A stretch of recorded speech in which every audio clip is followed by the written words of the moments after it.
All right, thanks a lot. What a lovely crowd. So late in the evening, talking about product conformity. Um, Thank you for letting me be first here, because otherwise people will fall asleep. It's a dry topic, I know, but I try to show a little bit what can be done today in a digital way. So I'm not going to talk specifically on how to interpret regulations or which regulations you need to abide to, because I think that you already know all these things. I'm Bob Bereczki, one of the co-founders of Certivity. We are a startup, started 2.5 years ago in the domain of digital product compliance. Let's kick it off. All right. So when we think about engineering, I'm not talking only about ADAS or automated driving. I'm talking especially in a generic sense in the automotive industry. You know that we're thinking about people coding software or developing parts, ECUs, also hardware, of course. Many parts of the car is actually heavily regulated. And what is really true is that there are in excess of 5,000 regulations out there worldwide, governing the many parts and many systems and components of the car that need to be brought into conformity. So those regulations, those standards, those norms are basically mandatory documents that you developers have to take into consideration. And it's not only the 5,000 regulations, because mostly for a part or for a system or a component that you are designing, there are not so many regulations, perhaps. A lot of technical requirements inside those regulations. But not only that, you have to take into considerations that a regulation or a standard is a living document, which means that it gets amended as we speak, basically. So a couple of times a year, sometimes just a couple of paragraphs, sometimes the whole regulation is being reverted, basically, and then it says something else. And your product development cycle might be, 40 to 48 months if you're looking for a brand new system on a brand new type of the vehicle. And then, you have to keep pace with all these requirements. Now, today, and I don't know how you do this, but in the companies I was working for, we have done this mostly manually. I mean, with Excel, because Excel is a very easy to handle format. It's easily, given to the other stakeholders that you're talking about, to the legal folks, to the regulatory folks, to the certification guys, to somebody who can make sense of it, to see if what you're trying to do and how you're understanding the regulation is the right way to do. So, and then everything ideally goes into the system engineering tools, right? Whatever you'll be using, IBM Doors or Polarion or JAMA Connect or Enovia or whatever it is, basically. Because this is where you actually get your SysOne requirements, your stakeholder requirements. All right. Now, what is the core of the problem? Now, on the left-hand side, you see here that you have regulations as documents. Mostly they are Word documents or PDFs, or they are, just websites, basically, where the regulatory bodies basically promulgate their requirements and their laws. And what you have to do as a system or component developer is to find those regulations worldwide, if you're developing in a worldwide scenario, and to go through this tediously to these regulations and find actually the applicable set of requirements that govern your system. Not everything is applicable in one regulatory document, depending of what you are actually developing. And then you have to understand and extract those requirements, discuss maybe with peers in your organization or with external partners, how to understand and how to interpret all these legal requirements, because while they are technically written with formulas, with tables, and in a technical sense, they still have a legal touch, because we're talking about mandatory regulations here, that you have to be in fulfillment with. And after you align with your peers, you basically enter your V model probably, where you have the stakeholder requirements and you then go on and develop. You might have, of course, also other requirements internally from customers and so on and so forth. But the legal requirements are paramount, because if you're not in compliance with them, then you're not going to get a certificate, or you're not legally on the roads, and not your client, or if you are an OEM, then you're not legally on the roads. So the problem is that all these documents, all these regulations are prone to change, and they do change very, very often. A couple of times per year. This can happen, especially you're not in the emissions business, so that's fine. You have smaller regulation, let's say around 100 pages, maybe in the PDFs, but if you were in emissions, you are faced with thousands of PDF pages full with requirements. That's the emission stuff. I'm gonna spare you the details here. All right, so you have to be looping around your V cycle basically, and go back to the SIS1 requirements, amend them, and then change your development cycles. Not the development cycles, but change a bit your development in order to be compliant with those requirements. All right, so going away from Excel and going away from the PDFs. Hands up who loves to read regulations in a PDF. Okay, we have one guy, another one there. Okay, congratulations, mate, you can leave. All right, so just joking. The foundation that we lay out as Certivity is to digitize those documents, paragraph by paragraph, whether there are regulations, norms or standards, or they are just custom-specific documents like Lastenhefte, so requirement decks, basically, that at one point in time you want to track in your system engineering tools. So how do we do that? Now, we have created, of course, a customer platform for this, where we pre-process those regulations and bring them in the system such that you can consume them. Now, what sounds a little bit like a marketing session, I don't want to appear like I'm selling you anything. I just want to show you a bit the complexity behind that. Now, in here I have an example of the ADAS regulation, so UN Regulation 152. That's applicable in the European Union and also in other states like Japan, for example. And we're looking at paragraph 5211. We're extracting this collision warning and digitize it. So it's not copy-paste. We have a pipeline for that. And everyone who does this kind of things needs a pipeline for that, because doing this manually, it's very error-prone. Now, what you need first is a trace back to the original and legally binding document, because that lies at the heart. You want to have to get a traceability from your system engineering tools to somewhere to know where does this requirement is coming from. But you can extract a lot of things from here. The identifier, and by the identifier, you already know that the parent of this paragraph is 521. We need that because we want to hierarchical decompose the whole regulation, such as when you export this to your system engineering tool, you do not have a flat list of paragraphs, but they are somehow ordered logically in a hierarchical decomposition manner. We also know that when you go through the regulation, there are siblings to these paragraphs. There are linked elements. So that's a problem with the regulation. I mean, they don't tell you in a paragraph, hey, do this or do that. Yeah? They tell you, do something like this. By the way, look also in the other paragraphs and look at them together. So resolving these paragraphs and giving the context to it is very, very important for the understanding on how to extract your own functional requirements, basically. Of course, it's important to know the version that you're looking at, because again, the regulation is being versioned and is amended. And then also we can categorize it, and you can say, hey, that's a requirement, and it's also a test requirement, because that's the problem with regulations. The regulatory body wouldn't care less about system engineering. Yeah, they tell you, hey, you know, the performance of the system should be like this, and by the way, this is how you test it in one paragraph. You have to segment this a little bit. And we can also annotate what kind of requirement types there are. So in this paragraph, there is something about the performance of the system, and it's also about the human-machine interface, because it's called also collision warning. And there it says, hey, if something is happening, then show it to the driver in a way.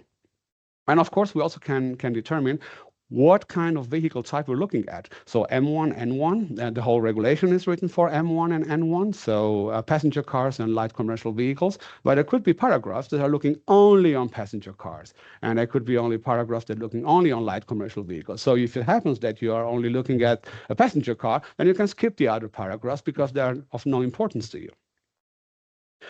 And of course, there are a lot of, often, not in this case, but there are a lot of links to other standards or norms or any other regulations, basically, or paragraphs in other regulations. So you have to read all of this together somehow. And if you consume PDFs, and you're going to have a lot of PDFs open at the same time, basically, and look into that and make sure that you have the right versions, basically, in between the PDFs. Cool thing. If you thought that the regulation is being amended, or the regulatory body, when they make an amendment to the existing regulation, gives you the whole regulation from top to bottom, you are wrong. They tell you only what changes. So this is the paragraph that is existing, and then they produce a document. And this is the worldwide phenomenon, because this is how laws basically work in international forum. They tell you, oh, by the way, amend paragraph 5211, looking at the last version, and amend it as follows. And then you have to advance this version, create a new version, put in the changes, and create again a top to bottom regulation. This is called consolidation. Then there's no use to it if you don't create a relationship between the paragraphs. For each paragraph has a trace, has a lifetime history, basically. It's a regulatory graph. So in one version, the paragraph is version A. In the next version, this paragraph doesn't change, but in the third version, it changes. So you have to incorporate those changes and create a trace of what actually changes. And this is the art of consolidation. And sometimes the consolidations are quite complex, and regulatory bodies also make mistakes while doing this. Yeah, amend paragraph 5211, only you see there is no paragraph 5211. Oh, it's an Annex 5. All right, okay, now I got it. So a little bit of sensitivity is required for this task. Okay, if you buy into this game that a document, a regulatory document or a standard can be decomposed hierarchically in logical parts, and logical parts are in this case not an atomic part that you're looking at the requirement, but the paragraph is the atomic part. What can you do with that, with all these versions? Now, you can do a lot of things. If you look at law as data, you can run basically all these paragraphs through an AI engine and identify requirements. What is a requirement? A regulation doesn't only contain requirements, it contains definitions, it contains a lot of certification procedures and things like that, due dates, transitional provisions, when you have to apply it, when it's too late to apply it. All right, you can build digital regulatory twins, basically. You start from one point in time, and then let the regulation advance and get basically the newest updates on paragraph level in your system, ultimately in your system engineering tools. How do you collaborate internally? Go away from the Excels, because every department has a different type of Excel that fits their purposes. How can you basically distribute that information on how to understand the paragraph inside the entire company? Now, this is also possible with collaboration and interpretation workflows. Needless to say, you need the integration in the existing engineering tools, because this is how or where developers ideally should be working with. And of course, be always up to date of any changes, because the later you get aware of a regulatory change, the more it costs, basically. Okay, what I just said is, let's apply it a little bit. Unified view. So if you want to read the regulation top to bottom, all right, good luck. You might get bored a little bit after a couple of pages, because you see, well, where are the requirements? Where do I find them, basically? Now, you can also ask, what are the requirements? What are the test requirements? And what are the audit and process requirements that are needed to take into consideration in order to get a certificate for that? And most importantly, to be compliant with the regulation. So there are categorizations available that basically pinpoint what this paragraph is telling you. It's a definition, it's a certification procedure or whatever it is. You can compare, because you have the regulatory trace between every virtual version and every amendment of the law. You can compare any regulation, any version of that regulation. Forget beyond compare, because beyond compare, I mean, there are annexes that are moved to chapters and chapters move to annexes. So beyond compare will not be of help here. So you need the regulatory trace. You need to know what happened to that paragraph in that instant. And you can visualize the changes, basically. Interpretation, you can, I mean, in my former work, I had a lot of questions from people, you know, one designing a brake system for the A3, Audi A3, and the other one for the Audi A8. They were in the same department, but different hardware, different things, basically, they were looking at. And they had the same questions. And I always had to send the same interpretation, because the law doesn't really care about what you're developing. They say, oh, it's a brake for whatever car. That's fine. And this is how you can basically publish in your corporation the interpretations or comments to a certain paragraph. And when the paragraph changes, you want to know, oh, do I have to amend that interpretation or not, because it's published in the entire corporation. All right. And that can be also exported basically to system engineering tools. As I mentioned before, it's paramount that you can export the regulation to a target system. And the thing is, many tools today, like Polarion and also JAMA, for example, you can import an Excel initially. But the problem is, if you have changes, if you have another PDF that says, oh, paragraph 5211 amend to read, delete paragraph 3, insert annex 5, then these tools are not doing anything. They're just importing on top of your requirement something. It doesn't get you suspected links, or it doesn't get you any heads-on of what is changing. Now, the truth lies in the data, how the data is amended, and when you re-import something, you just want to see the changes. You do not want to have anything else changed, only the regulatory requirements that indeed are changing. Not the entire regulation is changing in case of an amendment. All right, digital regulatory twins. So now if you are very specific on, you know, segment every version of the regulation in chunks, basically in paragraphs, what you can do is say, oh, I'm doing an AEB. And the AEB is regulated in the European Union, it's regulated in China, it's regulated in the United States. Yeah, and also in other territories. Now, ideally, you want to provide one version of that system and not 3 different types. Now, what you can do is put all the applicable regulations in one place. And from that point in time, you start tracking any changes, basically. And you also can write your interpretations and requirements to every paragraph. So to see that a little bit in action is, sure, you still have to read to the regulation. I mean, that nobody can take away from you, because you need to be compliant as a developer. However, the digital regulatory twins are set out to give the opportunity to you to say that paragraph is applicable to what I'm developing, and that paragraph is not applicable to that. So you have the choice to set your applicability matrix, and then you can export all of that to your system engineering tools. Of course, you can write also the first level derivation of requirements, because again, a paragraph can be half a page, basically. And if you want to go a little bit atomic with your requirements, you need to segment that. Yeah, one paragraph gives rise maybe to 3 functional or non-functional requirements. And that you can link basically in here. We're not trying to replicate any of the system engineering tools. What we're trying to do, in case of an update, to show exactly what has been updated, what exactly is affecting you based on your applicability matrix. And if there is a new paragraph, to ask you, is it new? Think about it. Is it applicable to you? Yes or no?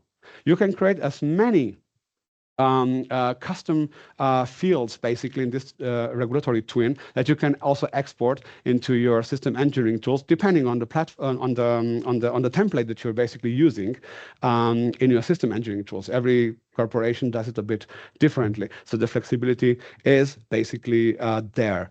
And the digital regulatory twin is intended. It's not only for regulations, for any kind of documents that are prone to change and have a structure. Yeah, it's not a child book, but it's something that has a hierarchical decomposition. And then you can basically work with that. And whenever something changes and you might have some first functional requirements derived, and the platform will tell you, the digital regulatory twin will tell you, hey, there is some change in there. And have a look if those changes are affecting what you have derived or all the custom defined fields that you have basically created and put information in there. So this is what can be done. Now, I know that I'm a little bit advanced in time. What time is it? Jesus Christ, 20 seconds. So shall we remain in silence or no, we don't? Yeah, what we basically provide are digitized regulations, not only for ADAS and automated driving, also traffic laws, basically. Yeah, but it's on the entire vehicle. Yeah, we're not only looking at ADAS and AD, even if we're coming from that area. All the amendments that we are consolidating after 2 weeks after they are promulgated, you can compare and analyze the regulations to get insight of what you need to be doing, basically, in order to be or remain compliant. You can collaborate and interpret and gather a knowledge base in your company regarding the regulatory work. And sure, you have, of course, the heads up of the updates that you're getting. You get automatically notified. You create your, I know you're impatient. Now give me just 10 seconds. You have the regulatory twins, basically, that you can advance, and they tell you, basically, what changes are affecting you and which are not affecting you. And you can create this kind of individual projects and export them to the system engineering tools. And that's it, Oscar. Okay, thank you very much, Bob.